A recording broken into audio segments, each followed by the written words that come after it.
രാമായ രാമഭദ്രായ രാമചന്ദ്രായ വേധസേ രഘുനാഥായ നാഥായ സീതായ പതയേ നമഃ. എല്ലാവർക്കും നമസ്കാരം.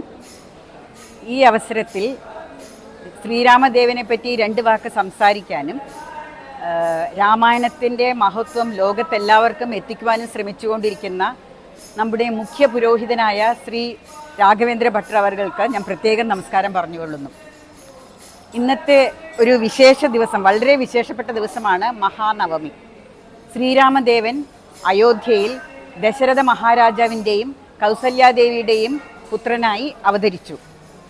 ചൈത്രമാസത്തിലെ ശുക്ലപക്ഷത്തിൽ പ്രതിപദം മുതൽ നവമി വരെയുള്ള 9 ദിവസങ്ങളാണ് നമ്മൾ ഈ ആഘോഷമായി ആഘോഷിച്ചുകൊണ്ടിരിക്കുന്നത്.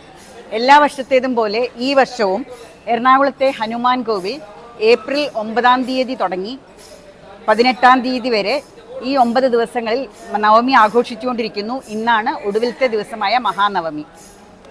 ഇതിൽ ശ്രീരാമദേവനെ ഒരു ആദർശ പുരുഷനായിട്ടാണ് കണക്കാക്കപ്പെടുന്നത്. നമുക്കെല്ലാവർക്കും ആ ഗുണങ്ങൾ സ്വീകരിക്കേണ്ടതാണ്. അപ്പോൾ നമ്മൾ ഏത് ദേവനെ ആരാധിക്കുന്നുവോ ആ ദേവൻ്റെ ഗുണങ്ങളെല്ലാം നമുക്കും കിട്ടുന്നുണ്ട്. പിന്നെ നമ്മുടെ ജീവിതത്തിൽ താമസ ഗുണങ്ങളും താമസ പ്രവൃത്തിയും അതേപോലെ രാജസ ഗുണങ്ങളും രാജസ പ്രവൃത്തിയും ഇല്ലാതിരിക്കുവാനും സാത്വിക ഗുണങ്ങളും സാത്വിക പ്രവൃത്തിയും സ്വീകരിക്കുന്നതിനും വേണ്ടി 2 മാർഗങ്ങളാണ് പറയുന്നത്. ഒന്ന്, സാത്വികമായ ഭക്ഷണ രീതി സ്വീകരിക്കുക. 2, സാത്വികമയനായ ഒരു ദേവനെ ആരാധിക്കുക. ഇതിന് ഉത്തമ ഉദാഹരണമാണ് ശ്രീരാമചന്ദ്രൻ.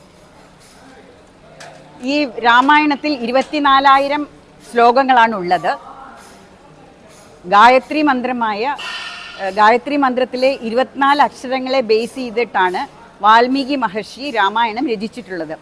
ഗായത്രി മന്ത്രം തുടങ്ങുന്നത് തത് സവിതർവരേണ്യം തുടങ്ങുന്നത് മാതിരി രാമായണം തപസ്വധ്യായ എന്ന ശ്ലോകം കൊണ്ടാണ് തുടങ്ങുന്നത്.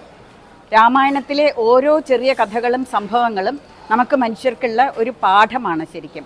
ഉദാഹരണമായി, ദശരഥ മഹാരാജാവിൻ്റെ ശപഥം നിറവേറ്റുന്നതിനായി ശ്രീരാമദേവൻ യാതൊരു മടിയും കൂടാതെ സകല സുഖ സൗഭാഗ്യങ്ങളും സൗകര്യങ്ങളും ഉപേക്ഷിച്ച് വനവാസത്തിന് പുറപ്പെടുന്നു. ഇത് ശ്രീരാമൻ്റെ പിതൃഭക്തിയാണ് സൂചിപ്പിക്കുന്നത്. പിന്നീടൊന്ന്, ശ്രീരാവണൻ സീതാ അപഹരണത്തിനായി മാരീചനെ സ്വർണ്ണമാനിൻ്റെ വേഷത്തിൽ അയക്കുന്നുണ്ട്. ഇത് സീതാദേവിക്ക് അറിയാവുന്ന ഒരു വസ്തുതയാണ്. ഇത് കപടമാണെന്ന് എല്ലാം അറിയാവുന്നതാണ്. പക്ഷേ നമ്മൾ സാധാരണ മനുഷ്യർക്ക് ഒരു ശിക്ഷണം ലഭിക്കട്ടെ എന്നോണം സീതാദേവി ഈ സ്വർണ്ണമാനിനെ ആഗ്രഹിക്കുന്നു. ശ്രീരാമൻ ഒരുപാട് നിരുത്സാഹപ്പെടുത്തിയെങ്കിലും സീതയുടെ ശാഠ്യം മൂലം ശ്രീരാമൻ സ്വർണ്ണമാനിനെ വേട്ടയാടാനായിട്ട് പുറപ്പെടുന്നു. സ്വർണ്ണമാനിനെ വേട്ടയാടി തിരിച്ചു വന്നു കഴിഞ്ഞപ്പോഴത്തേക്കും അനിഷ്ടമായി സംഭവിക്കേണ്ടത് സംഭവിച്ചു കഴിഞ്ഞു. രാവണൻ സീതയെ അപഹരിച്ചു കഴിഞ്ഞിരുന്നു. ഇത് നമുക്കുള്ളൊരു പാഠം തരുന്നത്, നമുക്ക് ചുറ്റും ഈ ലോകത്തിൽ ധാരാളം ഭോഗവസ്തുക്കളുണ്ട്. അപ്പോൾ അതിലെല്ലാം അമിതമായ ആഗ്രഹം പ്രകടിപ്പിക്കാണ്ടിരിക്കുക. അമിത ഭ്രമം എപ്പോഴും നമ്മളെ ആപത്തിലേക്കും അനിഷ്ടത്തിലേക്കും നയിക്കും. ഇതാണ് നമ്മൾ പഠിക്കേണ്ടത്. അമിതമായ ഭ്രമം ഭഗവാനിൽ മാത്രം ഉണ്ടാവട്ടെ. ഇങ്ങനെ രാമായണം മുഴുവൻ അറിഞ്ഞാൽ നമ്മുടെ ജീവിതത്തിലേക്ക് പകർത്തുവാനുള്ള ഒരുപാട് കഥകളുണ്ട്, പാഠങ്ങളുണ്ട്.